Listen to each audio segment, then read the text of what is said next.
The New York Knicks is easily the most surprising team in this season as a whole. I never knew that the New York Knicks are actually that good. I mean, it's insanity to me because as an NBA fan as myself, and the casuals out there will always clown the New York Knicks out of their ass every single season. You have people like Stephen A. Smith, who's a diehard Knicks fan, always have his head down, being depressed and disgusted when ESPN mentioned the Knicks. It's been almost a decade that the Knicks has been terrible for so long. We even thought that Knicks owner James Dolan needs to sell this team, even though eventually he will not, because the Knicks are one of the most marketable sports franchise in the world, and the franchise generates the most revenue out of any NBA franchise in the league. Us fans don't give a fuck about that. And matter of fact, the Knicks were so anus for 7 years and they still managed to be the most marketable team in the NBA. All they need is relevancy, a guy that can make the Knicks relevant again. And in this season, they finally have that guy. And that guy is Julius Randle. What he did in this season, I'm going to show y'all why Julius Randle has saved the New York Knicks and brought them back to relevancy. And before this video starts, make sure y'all subscribe to my channel, as the majority of y'all are not subscribed to my channel. I would appreciate it if y'all subscribe, turn on post notifications, all these things that help support my growth on this channel. That out of the way, stay tuned and cue the intro.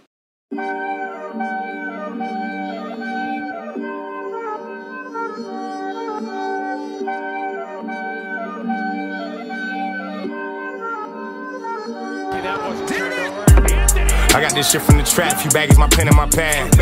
I done got rich off for rap, you throwin', we sending them back. That shit is a fact, my young boy ain't got no ID on him, he had to slip through the back.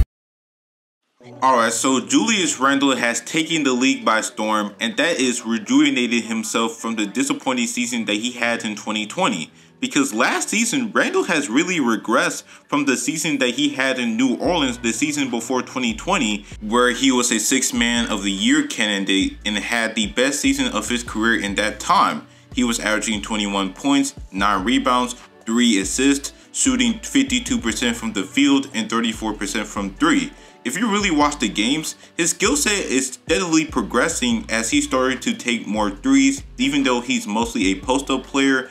But the reason why people don't really value Julius Randle all that much in that time is because Randle is playing for a Pelican team that finished in the bottom 3 in the West that year. Therefore, he was putting up empty stats, and plus he wasn't a good defender, so that didn't help also. But things will continually get worse as Randle will steadily decline in every aspect in the stat sheet. He will average 19 points, but will shoot 6% lower than in 2019. He will take more threes, but only make 27% of them, and his defense wasn't better also. So basically, Julius Randle in New Orleans and in his first season with the Knicks, you can say that he was an empty stat player, all because of the points that he scored, which is the points that he scored. It has no impact on his team he was in, and a matter of fact, he was at times was a detriment to his team more with the Knicks in his first season there, because he would take ill-advised shots in offense and he was shitty at the defensive end.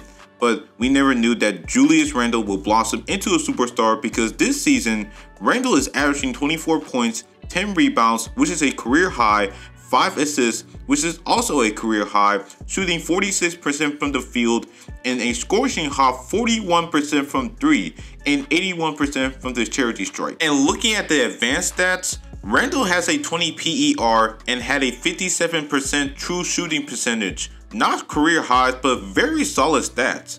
Randle has improved in every aspect of his game: scoring, rebounding, playmaking, and even defense. He's one of the most versatile players in the NBA now. And it's crazy how unexpectedly good he has been this season, because right now, Julius Randle is in the top 10 in MVP voting. And for a team that plays for the interstate of New York, you know these fans are super fanatics. But at the end of the day, they will ride with you to the end. That's what they did with Melo when he was with New York. Now Julius Randle is dealing with the same, because, well, obviously Randle is leading the Knicks to the 6th seed in the East. And it's not just Randle. You gotta add RJ Barrett into the equation also, because Barrett has also improved on his game in every aspect: scoring, playmaking, shooting, and defense. And many people look at him as a bust since he came into the league, all because he was such an inefficient scorer. can't really shoot that well, and just a passive-aggressive player in general. But this year, he has proven his haters wrong as he has been more aggressive to the rim, his three-point shot has gone tremendously better, and he has improved on the defensive end also. So all y'all haters out there, please keep quiet. And not just the two. The whole organization has done a tremendous job on reconstructing this team to a very respectable team in the NBA. For instance, that hiring with Tom Thibodeau as head coach was such a great move. He is the sole reason why the Knicks had arguably the best defense in the NBA. And the other moves they made, such as trading for Derrick Rose during the middle of the season, another great move from the Knicks, averaging 15 points on 48% shooting and 41% from 3, while not on a lot of attempts, only 3 per game, but at least he's giving you spacing and some finishing to the rim. And the other guys the Knicks acquired in last offseason and in this season, such as Alex Burks, Reggie Bullock, both of them are 3-point snipers on this team. And the last but not least, Nerlens Noel. Noel has been great defensively for this Knicks team, and I will say that he is the best defender on the Knicks. He's averaging 2 blocks per game, one of the best rim protectors in the NBA, and also their 6th man, who's a rookie by the way, Immanuel Quickley. Quickley has been reliable as a shooter for this team, and once he gets hot, there's times where he'll take over games. Overall, the Knicks are one of the best shooting and defensive teams in the NBA, and it's clear that they are a playoff team. And it's interesting what they can do in the playoffs this year, because most likely they're either a first or second round exit. I don't think they can make a conference finals appearance, because I don't think that they can last against the Bucks, Nets, Sixers, maybe the Heat if they execute it as well as they did in last year's postseason.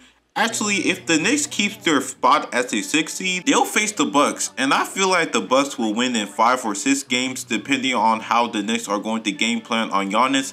I mean, if Mitchell Robinson was still playing, the Knicks can do the same setup on defense like the Raptors did against Giannis in the conference finals.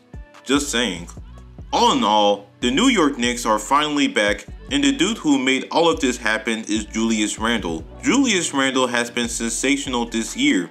Top 10 in MVP voting, improved in every aspect of his game, and many people forget that the Lakers didn't even try to sign Randle after the 2018 season, even though he has been very solid for this team. Had the Lakers re-signed Randle and paired up with LeBron while improving his 3-point shot plus still trade for Anthony Davis, bro, the Lakers could have been a dynasty today. Like, they could have won 2 championships if they kept Randle. People really forgot about this situation. Fast forward to now, Randle has taken the Knicks back to relevancy as he's putting up MVP level stats. He's leading the Knicks to the 6th seed, and in this season as a whole ends the almost decade-long period of dysfunction and disappointment, because all of this is not just Julius Randle.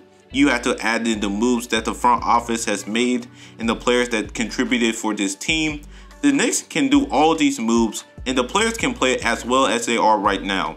If they didn't have Julius Randle on this team, they will not be in the playoffs. People will still shit on the Knicks as usual. Since they had signed Randle in the 2019 offseason, it took him a year to blossom to the point that he took this Knicks franchise back to relevance. And I'm really excited of what they're going to do in this coming offseason and for years to come. They better build on the roster they have constructed this year. I will say that they will need another star on the team for them to actually compete for a title, and plus Mitchell Robinson is coming back next year hopefully. He has been one of the best rim protectors in the league, and possibly in his career. Later in his career, I mean, we can see him win a Defensive Player of the Year award if everything works out. And also, hopefully, they will play Obi Toppin more next season. And yeah, the Knicks have an incredibly bright future in their hands, and it's up to them to use what they already built and focus on making a championship contending team. And also, the whole NBA is simply a better place when the Knicks are a great basketball team. Thank y'all for watching this video. Make sure y'all check out my latest video on the NFL, and that is the top 10 wide receivers in the NFL. Another video in the series ranking the top 10 players in their positions in the NFL. And also guys, subscribe to my channel for more upcoming NBA and NFL content. My goal is to hit 500 subscribers by the end of June. I would appreciate it if y'all subscribe, turn on post notifications, all these things that help support my growth on this channel. And that always, guys, This is the A-Man Show, signing out.